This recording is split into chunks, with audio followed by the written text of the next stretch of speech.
draft is about hope, about the next big thing, about an opportunity to transform the outlook of a franchise overnight. All of that is the same this season. What's not the same is everything else. It's harder. You don't have the normal interactions in market, in-person visits, but the league has done a great job of making sure that there's platforms in place for us to get the information and the evaluations that we need. The college season was cut short with conference tournaments and the NCAA tournament canceled. Teams had to transition to virtual scouting and Zoom interviews to gather background on players. And for the team with the #1 pick, it only adds to the built-in pressure of selecting at the top to get it right. It's pushed the Wolves to rely on the full complement of a collaboratively minded front office. Diversity of thought is something that's important to our organization.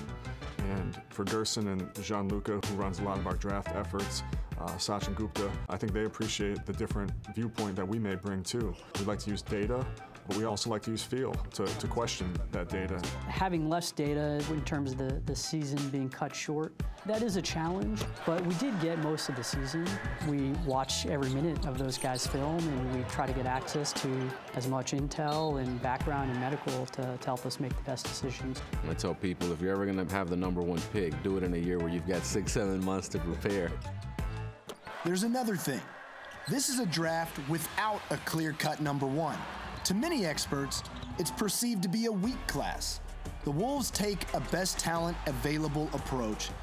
But to add another wrinkle, they aren't looking to add a franchise player because they already have 2 young stars in Karl Anthony Towns and D'Angelo Russell. With those 2 guys to start with, and Cat and D'Lo are so unique in their skill sets. Cat's ability as a big to play inside and out, and D'Lo's ability to play on and off the ball, that gives us a lot of flexibility and really allows us to build this roster creatively around them. We have a core in place to grow from there, but we do want the highest end talent. At the end of the day, we want to do what's best for the organization, whether it's 4 or 5 years down the road. As we build an organization that can have sustainable success, it'll all be worth it. There's always responsibility and pressure in these positions in sports, and I like to look at it as a shared responsibility, because credit to Gerson and his group in the front office, they include the coaches through this process.